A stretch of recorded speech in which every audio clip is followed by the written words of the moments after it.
안녕하세요, 여러분. 듣기만 해도 올라가는 경제상식 시간입니다.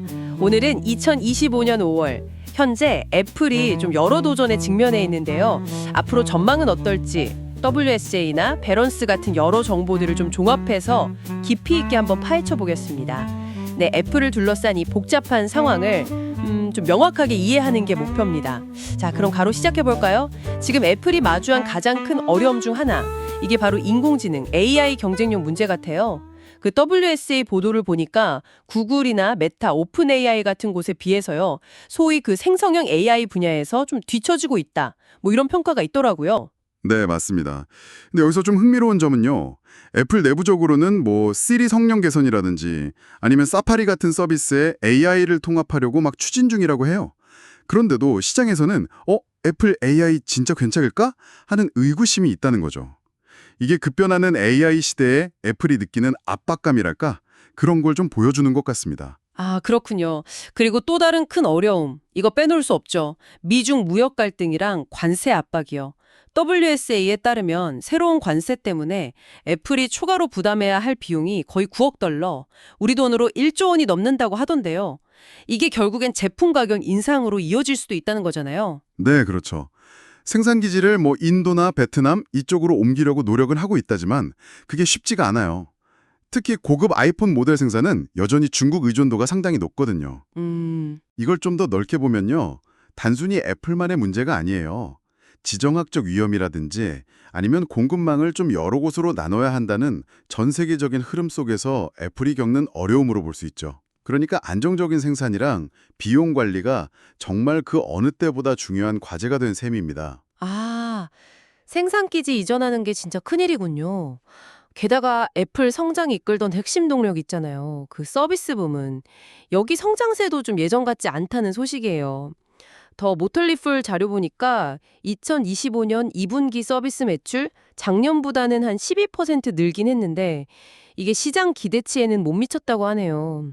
아, 이건 좀 신경 쓰이는데요. 네, 그 12% 성장이 그냥 숫자만 보면 나쁘지 않아 보이잖아요.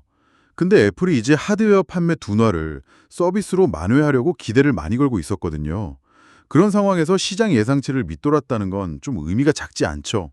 애플의核심 성장 전략 자체에 약간 물음표가 생길 수 있는 부분이에요. 그렇죠. 이런 불안 심리가 주가에도 좀 반영이 되는 것 같고요. 배론즈에 따르면 2025년 들어서 주가가 한 24% 정도 하락했고 심지어 일부 헤지 펀드들은 주가 더 떨어질 걸로 보고 공매도 물량을 늘리고 있다. 뭐 이런 소식도 있어요. 와, 상황이 간단치 않네요. 그럼 애플은 그냥 이렇게 보고만 있는 건가요? 뭔가 대응책은 없나요? 물론 가만히 있지는 않죠. 애플도 여러 가지 카드를 준비하고 있습니다. WSJ 보니까 곧 열릴 개발자 회의 WWDC 2025에서요. 개선된 Siri를 포함해서 주요 서비스에 AI 기능을 어떻게 넣을 건지 발표할 예정이라고 합니다. 아, 드디어 뭔가 보여주려나요? 네, 기대를 모으고 있죠. 그리고 뭐 애플 TV 플러스나 피트니스 플러스, 애플페이 같은 기존 서비스들도 계속 강화해서 수익원을 좀 다양하게 만들려는 노력도 하고 있고요. 자체 개발한 그 애플 실리콘 칩 성능 앞세워서 신제품 내는 것도 계속하고 있죠. 최근에 나온 아이폰 16나 새로운 맥, 아이패드 모델들처럼요. 바로 그거죠. 그런 전략들이 지금 겪는 어려움을 좀 극복하고 새로운 성장 발판을 마련하려는 애플의 의지를 보여주는 겁니다. 특히 서비스 부문은요, 제품 판매보다 이익률, 마진율이 훨씬 높기 때문에 비록 최근 성장세가 좀 주춤했지만 장기적으로 보면 여전히 아주 매력적인 성장 동력이 될 수 있거든요. 자, 그럼 이 모든 상황들, 이걸 투자 관점에서 보면 어떨까요?